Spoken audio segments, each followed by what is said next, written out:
Hey everybody, welcome back to Backlog Banter. I'm your boy Abram, joined as always by Mr. Tucker Hazel, and we're here today to talk about Emio, the Smiling Man, Famicom Detective Club, Yes. because we now know... Rolls off the tongue. It rolls off the tongue.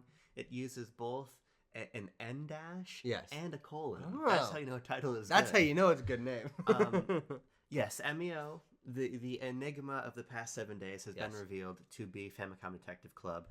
We were speculating this as well. We got receipts. If somebody wanted to audit us, we could pull up chat logs. Potentially. And we could look to my tweets. The point is, we're smarter than your average Nintendo fan. Because we are aware of what Famicom Detective Club is. And one of us has played through one of these games. Yes, and that's what we want to educate you a little bit on Famicom Detective Club. We want to talk a little bit about how we're feeling about Emio, the Smiling Man. Yeah. But then also just sort of, from my POV, talk about how they went about sharing this news. How is Emio? How is Emio? Yes. Or it's really more why is Emio? Yeah, sure. But Famicom Detective Club... That's when we learn about the development history. That's the why is Emio. Actually, we did learn a little bit about that because they didn't upload a trailer for this game. They did, in that there is a video on the YouTube channel that is after the trailer that is longer and provides more information about the game, but it's not about the game itself. It's about producer Yoshio Sakamoto talking about why he wanted to make this game. Yeah. And it's an interesting way to introduce people to what this is. Yeah. I don't know if it was the right call without a trailer that talks a little bit more about the game in specific, showing a little bit more of the visuals and what the mechanics will be, because there is a game there that we only saw very few moments of in-game screenshot footage, and there are a couple screenshots on the official website.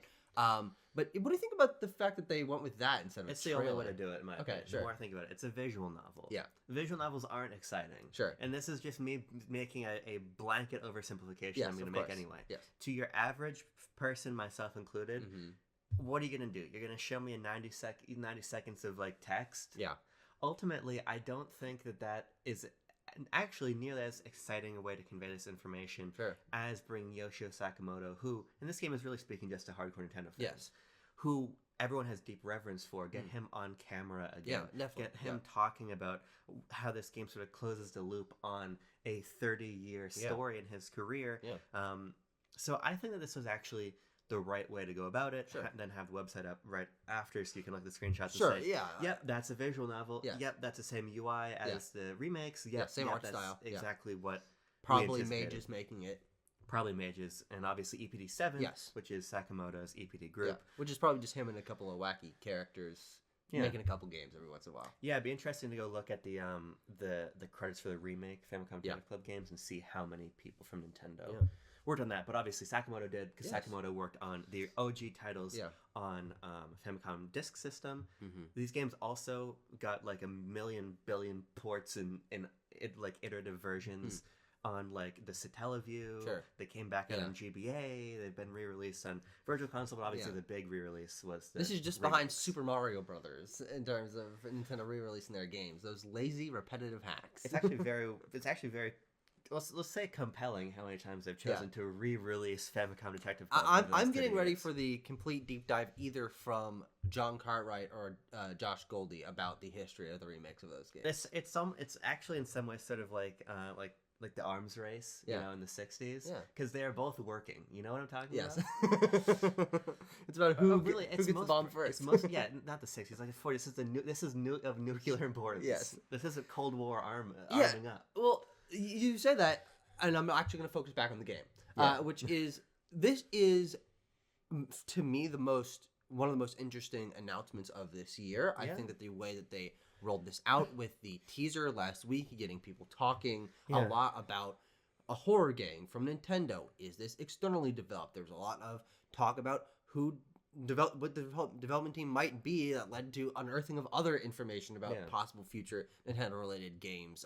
And we didn't make a video about that because within the 7 seconds of just flashing footage of Emio, the character, I guess we're calling him, there wasn't too much to talk about. But now that we have concrete information, we can kind of reflect back and be like, oh, the way that they revealed that, I think the smartest thing that they've done for this game, being a niche visual novel that will frankly not sell a lot of copies and is not bringing in new fans to Nintendo Switch or anything like that, is what they did with the teaser. Because the communication around that and not making it clear that A, it was a visual novel, and B that it was a continuation of the Famicom Detective Club series, definitely drummed up a lot more hype than this would have gotten if it was in that direction. So that was the best move, I think. Yeah. I'm a little less sold on the Yoshi Sakamoto talking to the camera thing, because I think that what I would have done is a 30-second trailer of in-game footage. Who is Emio? Intense music, showing the shots of people's bodies on the floor, like a woman screaming, hand-drawn woman screaming, whatever. Yeah. Those are in the game. I would have had that, and then you transition to Sakamoto talking about it, which is kind of how I would have seen this if it was announced in a direct. They would have started with some in-game stuff and then transitioned to that. But yeah, this is a passion project first and foremost, and it is speaking to Nintendo's willingness in the Switch era to revisit obscure IP, obscure genres of games. The remakes of Famicom Detective Club are one of the best examples of that in the last few years, but they're also the most forgotten example of that in the last few years. So revisiting that kind of just hammers home that this is now something that maybe this is it. Maybe this is just this core group of 3 games that they're doing. Yeah. But I think this now cements this as a part of the Switch's legacy in a way that just remaking the games probably didn't. But now that there's something new, the Switch has a new game this year in a totally different genre, both tonally and gameplay wise, and it's bringing back EPD7, who the only projects they've worked on in the last few years since the Switch came out are the Metroid games and the Famicom Detective Cub games, and so now their legacy is built up even more, which I think all of this is just very, very interesting and adds like a really massive wrinkle to 2024 that is starting to pick up steam, but to this point was like, oh, it's just remakes and then Mario games, but now there's this, and that's just wild. And Zelda, and which of course, yeah. I mean, it's interesting because this does feel more like a first half of 2024 game. I mean, if you look at the composition of the year, right, we're ending on major titles with 2D Zelda and Mario and Luigi and Mario Party. Yeah. But the first half of the year, look at what it's defined by. It's defined by Another Code, and it's defined by Endless Ocean. Yeah.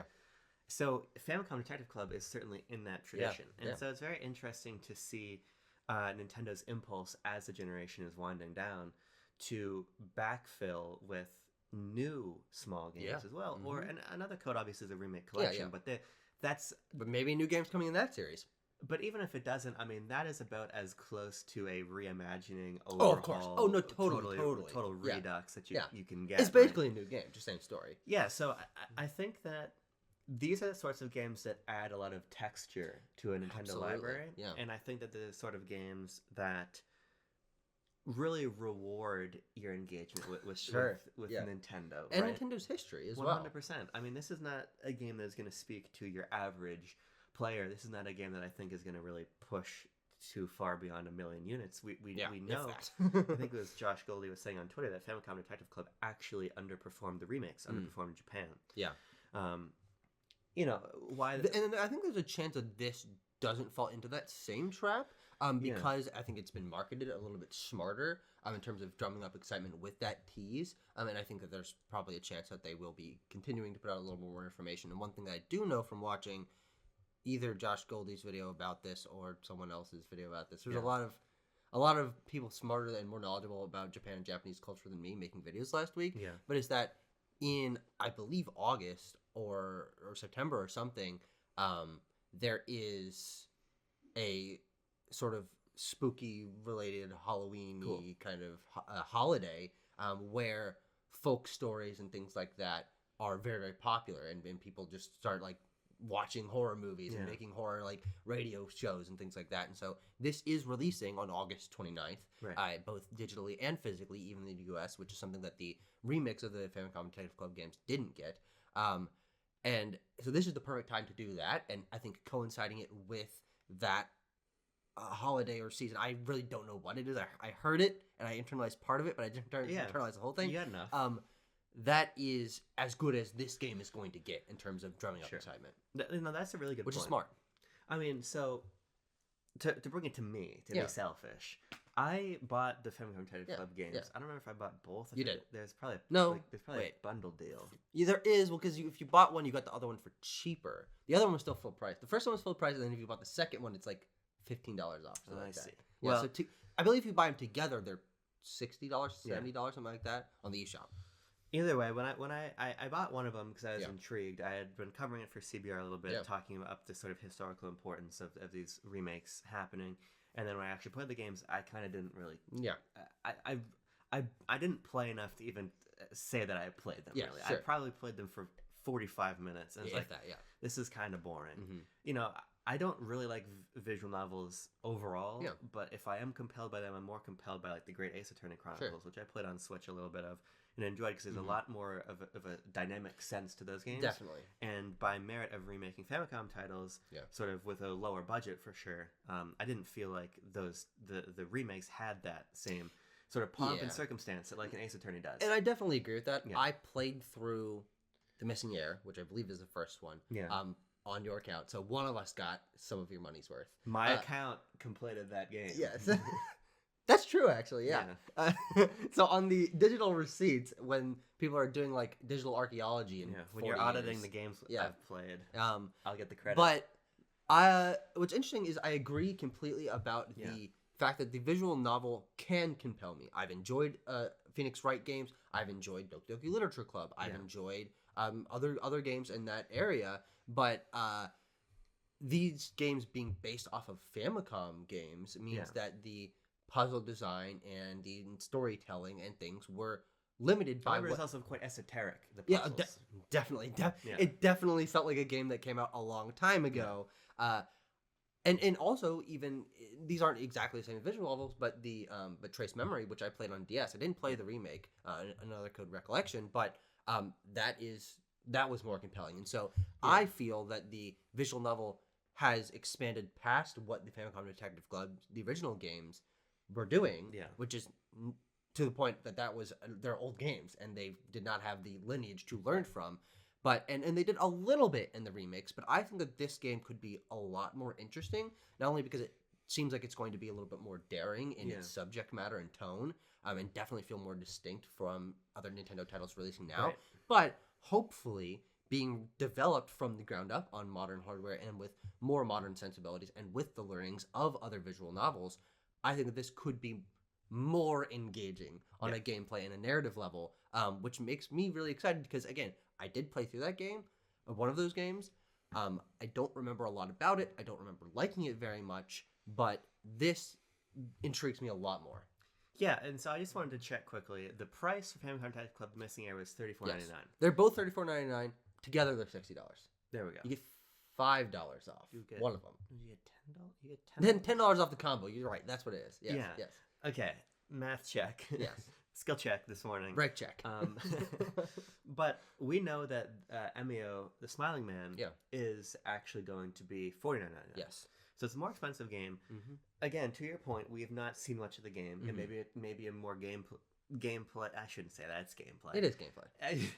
A more in-depth look at the game would have offered a greater degree of clarity as to what makes this game more premium, if anything. Mm-hmm. But looking at the screenshots on the site, it looks to be very much in the tradition of Famicom Detective Club remakes. Mm-hmm. So I wonder if the cost increase is attributable to Nintendo simply wanting to position this as a bigger game, which I think is probably most likely. I think that's probably it. If the game is longer, I hope not. Yeah, it's possible though. Although VNs can get pretty long, especially retail ones. Especially can get really fucking long.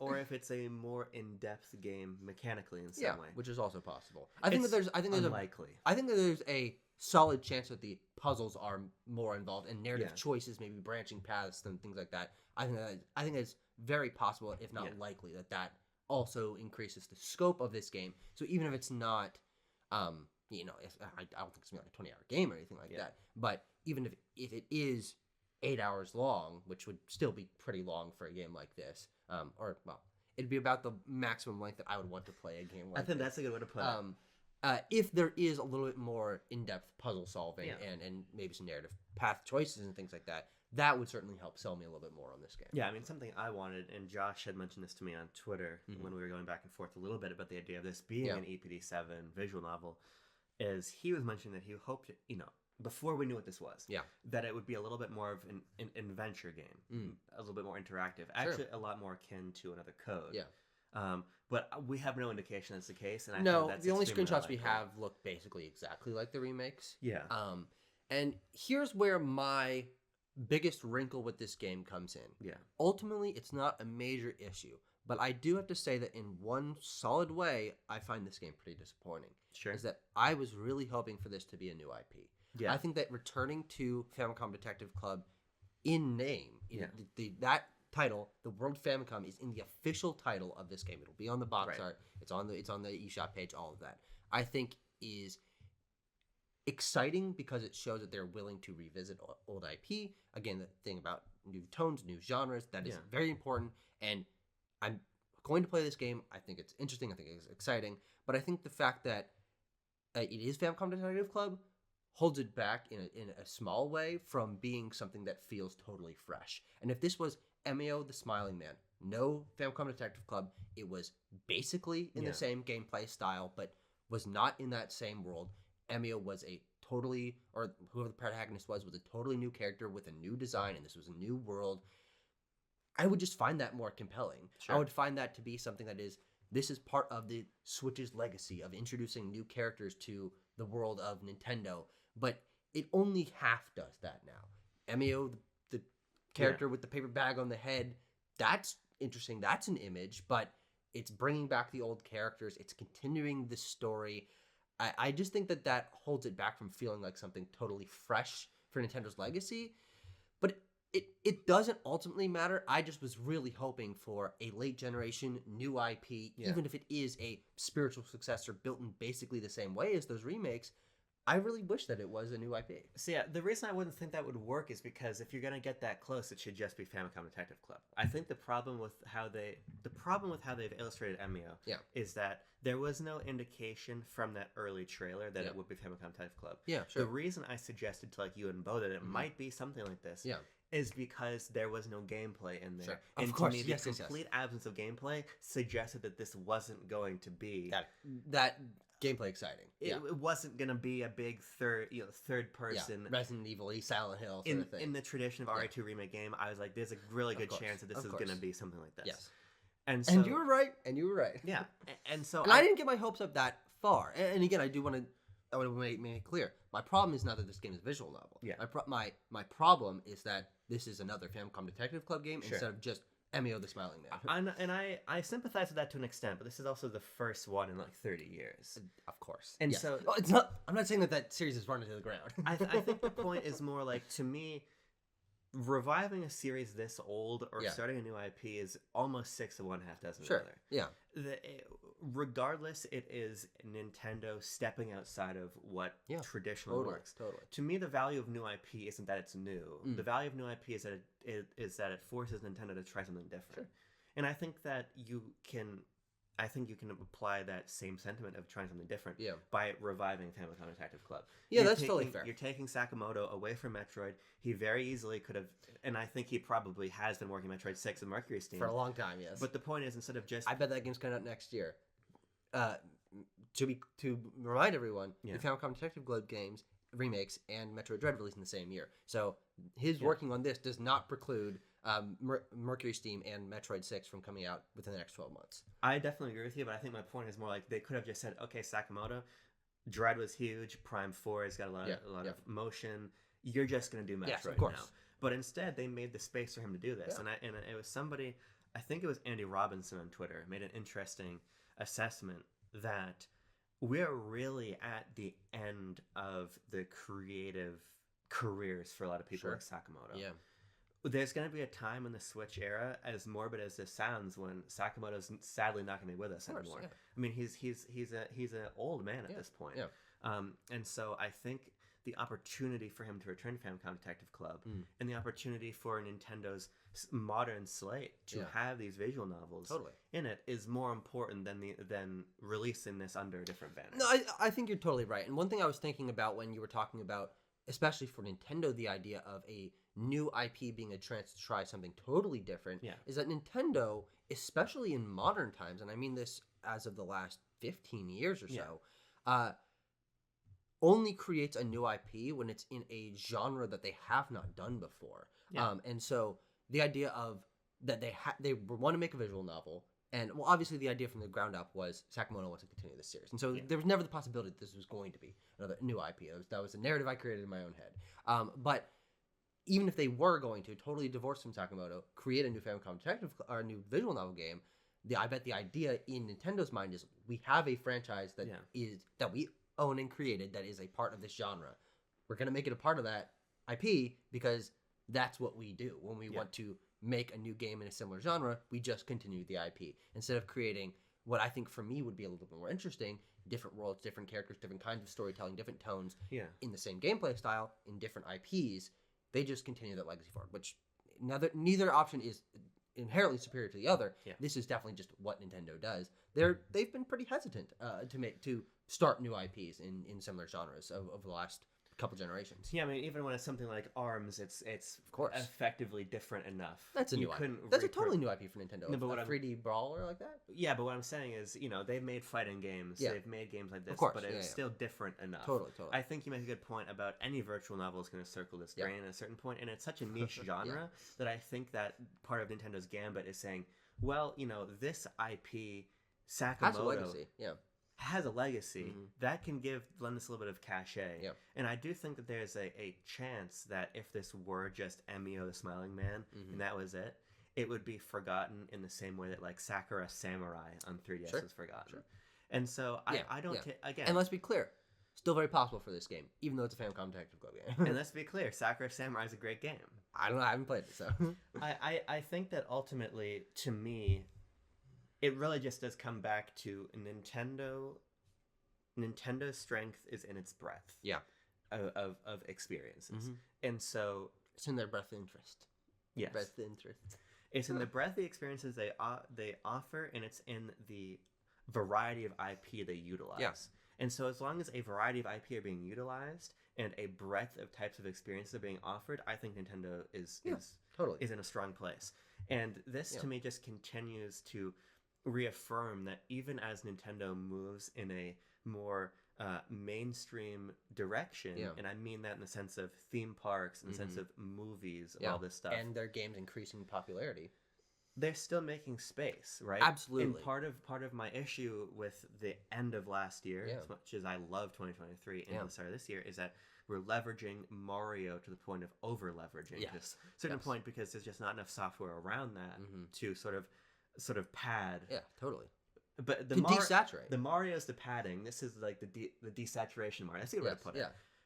To me, this is a we were reaching the point of Mario saturation. It was like adding an Mario is like the Everclear. You want to add like I don't even do you add things to Everclear? I don't know. I never drank it. I don't. Do you add like juice? Do you add like cranberry juice? Here's a better example: vodka. You don't want to just drink straight vodka. I was just trying to exaggerate for comedic effect, comparing Mario to Everclear, which no one has ever done in the history of humanity. Thank you for being here, folks. But yeah, so I'm excited about this game because it's illustrative of Nintendo recommitting to its history. To everything, and that was never it was never in question. If you really look at of course. what they've been releasing, it was never in question. But in my head, it was apparel. Well, it's something that we've talked about, the idea of Nintendo becoming a little bit more conservative with their business efforts, becoming slightly more business minded. A couple of the creatives and the IP and the genres and the ideas and the sense of levity and humor and creativity that came with something like the Wii and Wii U has some of that has been lost with the Switch, shifting to more business-minded mindset. But the reality is, and it has continued to be affirmed, especially by this year's slate of games, that they will make space and use the crazy amounts of money that they're making to provide creative people in niche genres and IP and tones and styles with Nintendo money, Nintendo backing, Nintendo publishing, Nintendo on the spine. Like, we are going to continue to see this happen, and I think that there's actually a chance that the bigger they get and the more successful they get, the more opportunities for creating smaller titles like this we end up seeing. And so this is a commitment, as you were saying, to with Nintendo, it seems like we're going to be able to get the best of both worlds. We're going to be able to get Tears of the Kingdom, the most expensive, biggest game, one of the best games they've ever made, that is polished as shit and sells 20 million copies. And we're also able to get Endless Ocean Luminous, that is in a totally niche genre, and it is a return to a series that people weren't really clamoring for, but they're going to do it anyway. And same with this, and same with Another Code, and same with Advanced Wars.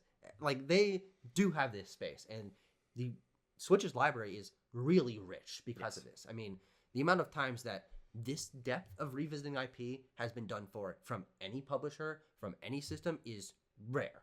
And the Switch is definitely starting to reach that point of they are really like they're reaching their fists back like soup. They're just so deep in there, real deep in Starfy. They just pulled. They did pull it back, and let me tell you, it's not impossible. They're working with Tose again. Well, Tose also just had a bunch of projects canceled and a bunch of IPs. Maybe Nintendo was going to save them with Starfy. Employees let go, but